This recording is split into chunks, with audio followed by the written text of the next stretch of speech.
Dernier, les nouveaux gouverneurs et vice-gouverneurs de province étaient pour la toute première fois ce lundi face au président de la République.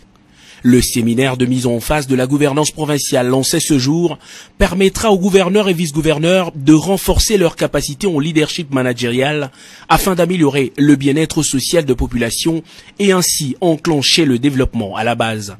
Le vice-premier ministre ad intérim en charge de l'intérieur et sécurité, Basile Longo, qui a introduit la cérémonie, a fait un plaidoyer auprès de l'autorité suprême pour la mise à la disposition des fonds d'investissement et la libération régulière de la rétrocession en faveur de provinces et des entités territoriales décentralisées. Dans son rôle de garant du bon fonctionnement des institutions de la République, Félix-Antoine Tshisekedi a donné les premières instructions aux territoriaux nouvellement élus. Instructions formulées sur base de 4 axes stratégiques pour l'amélioration du social de Congolais, déduit dans son discours d'ouverture. Honorable Madame la Présidente de l'Assemblée nationale, Honorable Monsieur le Président du Bureau provisoire du Sénat, Monsieur le Premier ministre, Mesdames et Messieurs les membres du gouvernement, Mesdames et Messieurs les gouverneurs et vice-gouverneurs. Le séminaire qui s'ouvre aujourd'hui à Kinshasa en faveur des gouverneurs et vice-gouverneurs des provinces récemment élus par les différentes assemblées provinciales m'offre l'occasion de dévoiler les grandes articulations de ma vision, notamment basée sur les 4 axes stratégiques qui visent l'amélioration des conditions de vie de nos populations, pour laquelle j'avais pris l'engagement solennel lors de mon discours d'investiture de servir dans le strict respect de la Constitution de la République. Mesdames et Messieurs les gouverneurs et les vice-gouverneurs, avant toute chose, je voudrais vous rappeler que vous êtes les dignes représentants du Président de la République dans vos provinces respectives. Ceci vous oblige d'adopter dans la gestion de vos entités respectives un comportement exemplaire. Ceci veut dire aussi que vous avez l'obligation d'élaborer vos programmes respectifs qui seront adoptés par les assemblées provinciales en intégrant ma vision qui vise le développement intégral de notre pays. En d'autres termes, l'homme sera au centre de toutes vos actions dans les différents domaines de la vie. Je compte donc sur chacun de vous pour qu'à l'issue de mon mandat, nous puissions amener ensemble le changement que j'avais promis au peuple congolais au cours de ma campagne électorale. En ce qui me concerne, je ne ménagerai aucun effort pour atteindre ce noble objectif en inculquant à toutes les institutions de la République les valeurs républicaines qui seront de stricte observance. Je vous le promets, car les antivaleurs qui minent nos institutions constituent le premier obstacle à tout effort de développement. Je combattrai avec la dernière énergie la corruption, le détournement des deniers publics, le tribalisme, le népotisme, la concussion, le clientélisme, l'incivisme et j'en passe. Le respect des droits humains et libertés fondamentales sera assuré. Mesdames et Messieurs les gouverneurs et vice-gouverneurs, ma vision se décline autour des 4 axes stratégiques qui sont l'homme, la croissance économique, la bonne gouvernance et la société solidaire. Ces 4 axes stratégiques constituent le socle sur lequel je vais asseoir mes priorités, regroupées dans 20 piliers, à savoir la pacification du pays, c'est-à-dire la paix et la sécurité, la réconciliation nationale, la consolidation de la démocratie, l'instauration de l'état de droit et son autorité, à savoir l'armée nationale, la police nationale, les services de renseignement, la justice, les droits de l'homme, l'administration publique, l'administration du territoire et la décentralisation. La réhabilitation de l'image de la diplomatie, la lutte contre la corruption et les crimes économiques, la consolidation de la stabilité macroéconomique et l'assainissement des finances publiques ainsi que la réforme du système financier. L'éducation comme clé du changement et principal ascenseur social. La mise en place de la couverture maladie universelle. La promotion de l'emploi et la formation professionnelle continue. L'amélioration du climat des affaires et la promotion de l'entrepreneuriat. La lutte contre le changement climatique. L'accès à l'eau et à l'électricité. L'aménagement du territoire, le développement et la modernisation des entreprises. Le développement de l'agriculture et de l'agro-industrie. La diversification de l'économie nationale et le développement du commerce, de l'industrie ainsi que des PME et PMI. La redynamisation du secteur des mines et des hydrocarbures en le rendant attractif et performant. Le développement du tourisme, de la culture et des arts. La lutte contre la pauvreté, l'exclusion et la vulnérabilité. Mesdames et messieurs les gouverneurs et vice-gouverneurs, j'ai eu le temps de sillonner quelques provinces de la République. Et à cette occasion, j'ai été choqué des tracasseries administratives, policières et militaires auxquelles font face la population en général et les opérateurs économiques en particulier. La fraude fiscale et les barrières organisées et entretenues par certaines autorités provinciales, de l'armée et de la police, la multiplicité des services et autres organes au niveau des postes frontaliers au lieu des 4 reconnus par la loi, le mauvais état des routes et de l'habitat, la précarité des infrastructures sanitaires, scolaires et autres, vous pouvez ici comprendre que la tâche qui vous attend est lourde et les défis à relever sont énormes. Je veillerai, dans le cadre de la rétrocession, que les moyens conséquents vous soient alloués pour vaincre le défi du développement.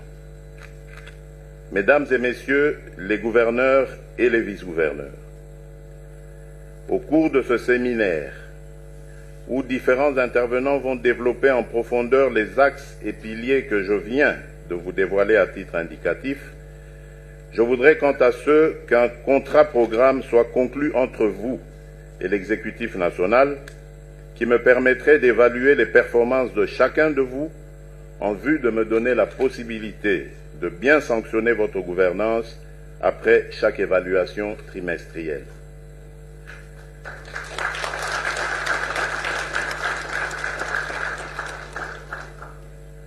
Cela veut dire que, vous l'avez bien compris, que le temps de l'impunité tant décrié est révolu.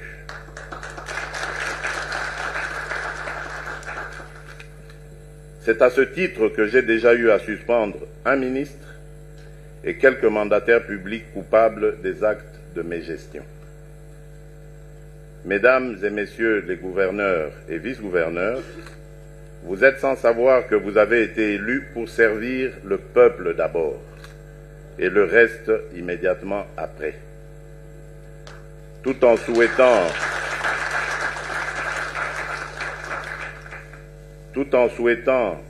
plein succès à vos travaux, je déclare ouvert le premier séminaire des gouverneurs et vice-gouverneurs des provinces. Que vive la République démocratique du Congo. Je vous remercie.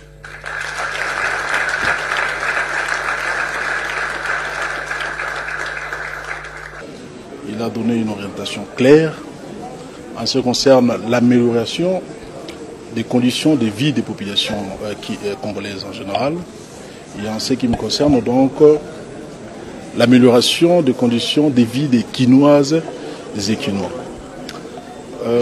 Pour la ville de Kinshasa, moi et mon vice-gouverneur, Nous nous sommes déjà entretenus avec nos collaborateurs. Nous prenons cette affaire à bras-le-corps. Nous espérons, nous pensons, nous croyons d'ailleurs que dans les jours qui viennent, beaucoup de choses vont changer. Nous allons redorer donc l'image de cette ville qui, à mon avis, est restée pendant longtemps dans des conditions infra-humaines. Les populations ont vécu dans des conditions infra-humaines. Et c'est cette volonté de servir non seulement la ville, mais aussi la population quinoise qui nous anime. C'est un grand discours qui fixe clairement les axes, comme lui-même les a appelés. Et je crois que c'est important de naviguer en connaissant les objectifs. Ce qu'il faut faire maintenant, et il l'a lui-même reconnu, il faut des moyens. Toutes les provinces n'ont pas les mêmes atouts. Et même ceux qu'on croit avoir les atouts, ce n'est pas suffisant pour atteindre cet objectif. C'est un engagement qu'il a pris, nous lui faisons confiance. Je crois que ça va aller. Le Congo, c'est notre patrimoine commun et nous parlons tous au nom du même peuple.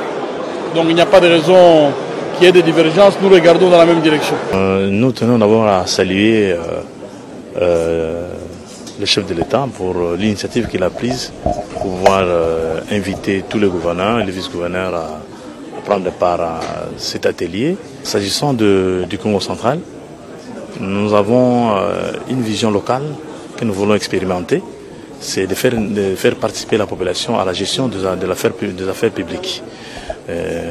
Nous sommes décidés de travailler avec des comités locaux de développement.